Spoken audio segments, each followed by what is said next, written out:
राजा ब्रह्मदत्त की कथा। प्राचीन समय में वाराणसी में ब्रह्मदत्त नाम का राजा था। उसने एक बार रात्रि के समय आकाश में उड़ते हुए हंसों की जोड़ी को देखा, जिसके चारों ओर बिजली के समान चमकती हुई सोने के पंखों की प्रभा छिटक रही थी। उसके चारों ओर श्वेत हंस ऐसे उड़ रहे थे जैसे अकाल में ही श्वेत मेघखंडों से व्याप्त विद्युत पुंज हों। उस हंस युगल को देखने की राजा की लालसा ऐसी तीव्र हुई कि वह राज्य के सुखों से भी विरक्त रहने लगा। तब राजा ने मंत्रियों के साथ सम्मति करके एक सुंदर सरोवर बनवाया और अपने राज्य में समस्त प्राणियों को अभयदान दिया। कुछ समय के पश्चात वे हंस पुनः उस सरोवर पर आए और उनके विश्वस्त होने पर राजा ने उनके स्वर्ण के शरीर होने का कारण पूछा। तब वे हंस स्पष्ट वाणी में राजा से बोले कि हे राजन, पहले जन्म में हम कौवे थे। बलि के लिए, भोजन के लिए लड़ते हुए हम दोनों एक शून्य और पवित्र शिवालय में गए और वहां जाकर जल की टंकी में गिरे और मर गए। इसी कारण इस जन्म में हम लोग सुवर्णमय हंस हुए। राजा इस प्रकार सुनकर और आंखें भर उन्हें देखकर प्रसन्न हुआ। अतः तुम भी असाधारण रूप से दान करते हुए अपने पितरों को प्राप्त करोगे। ऐसा सुनकर पुत्रक ने असाधारण रूप से दान करके ख्याति प्राप्त की। इस प्रकार पुत्रक के दान की ख्याति सुनकर वे ब्राह्मण वहां आए और पहचाने जाने पर अतुल संपत्ति और अपनी पत्नियों को प्राप्त कर सुखी हुए।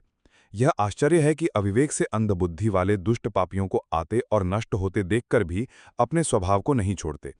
कुछ समय आनंद का उपभोग करते हुए भी वे ब्राह्मण पुत्रक को मारकर राज्य हड़पने की इच्छा से उसे विंध्यवासिनी के दर्शन के बहाने वहां ले गए। वहां पर देवी के मंदिर के भीतरी भाग में वध करने वालों को रखकर उन्होंने पुत्रक से कहा कि पहले तुम अकेले ही देवी के दर्शन करो, भीतर जाओ। उनके विश्वास पर मंदिर के अंदर प्रवेश करते ही पुत्रक ने प्रहार के लिए उद्यत वधिकों को देखकर पूछा कि तुम लोग मुझे क्यों मारते हो। उन्होंने कहा कि तुम्हारे पितरों ने सोना देकर हमें मारने के लिए प्रेरित किया है।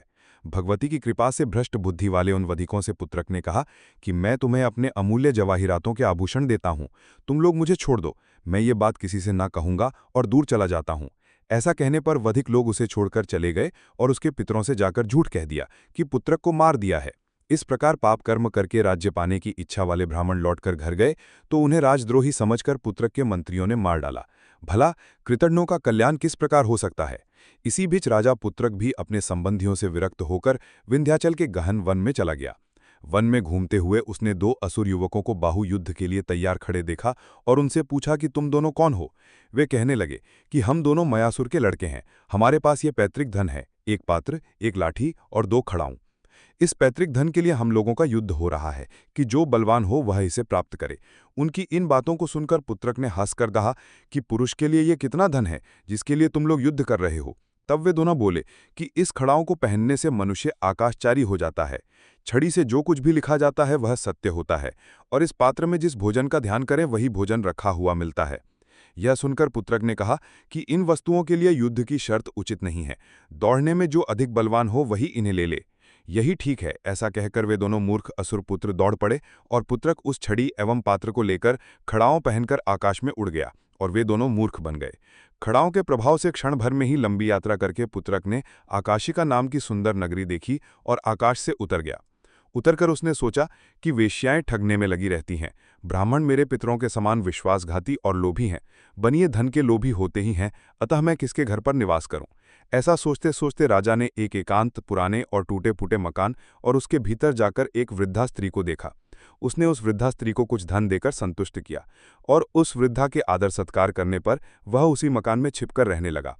किसी समय प्रसन्न होकर उस वृद्धा ने कहा कि पुत्रक, मुझे केवल एक ही चिंता है कि तुम्हारे अनुरूप कहीं कोई भार्या नहीं है। लेकिन इस राज्य के राजा की पाटली नाम की कन्या है, उसे अंतःपुर के ऊपर रत्न के समान सुरक्षित रखा गया है। वृद्धा के वचनों की ओर कान दिए हुए पुत्रक के हृदय में उसी कान के मार्ग से कामदेव ने प्रवेश किया। उस कन्या को मैं आज ही देखूंगा, ऐसा निश्चय करके पुत्रक रात को खड़ाओं पहनकर आकाश मार्ग से उसके पास पहुंच गया। पर्वत की चोटी के समान ऊंचे महल की खिड़की से प्रवेश कर उसने एकांत में सोई हुई पाटली को देखा। अंगों पर निरंतर पड़ते हुए चांदनी के प्रकाश से वह पाटली इस प्रकार सुशोभित हो रही थी मानो समस्त संसार को जीतकर अतः एव थत्तर सोई हुई कामदेव की मूर्तिमती शक्ति हो। इसे कैसे जगाऊं, यह जब तक पुत्रक सोच ही रहा था तभी कमरे के बाहर से पहरेदार ने आर्या पढ़ी। मधुर हुंकार करती हुई और अलसाई हुई अतः एव अधखुली आंखों वाली प्रेमिका का आलिंगन कर उसे जगाना ही युवकों के जन्म की सफलता है। इस भूमिका को सुनकर कुछ कांपने हुए अंगों से पुत्रक ने पाटली का आलिंगन किया और वह जाग उठी।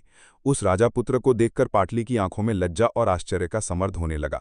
पर पुरुष को देखकर लज्जा और उसका ऐसे अवसर पर वहां उपस्थित होना आश्चर्य का कारण था। इसके अनंतर वार्तालाप और गंधर्व विवाह हो जाने पर दोनों में परस्पर प्रीति बढ़ने लगी। किंतु रात नहीं बढ़ी, अर्थात रात समाप्त हो गई। रात्रि के अंतिम प्रहर में वह राजा पुत्रक उत्कंठित वधू से कहकर तल्लीन भाव से उस वृद्धा के पुराने घर पर लौट आया। इस प्रकार पुत्रक प्रत्येक रात्रि में पाटली के वहां यातायात करता रहा, किंतु एक बार पाटली के रक्षकों ने उसके संभोग चिन्हों को देख लिया। रक्षकों ने सारी परिस्थिति राजा से बता दी। राजा ने पाटली के भवन में रात्रि को देखने के लिए एक स्त्री जासूस को नियुक्त कर दिया। इस प्रकार एक दिन उस गुप्त स्त्री ने पहचान के लिए सोए हुए पुत्रक के वस्त्र में पाटली की महावर लगा दी। प्रातःकाल उस जासूस स्त्री ने राजा को बताया और राजा ने भी अपने दूतों को उसे पकड़ने के लिए भेज दिया।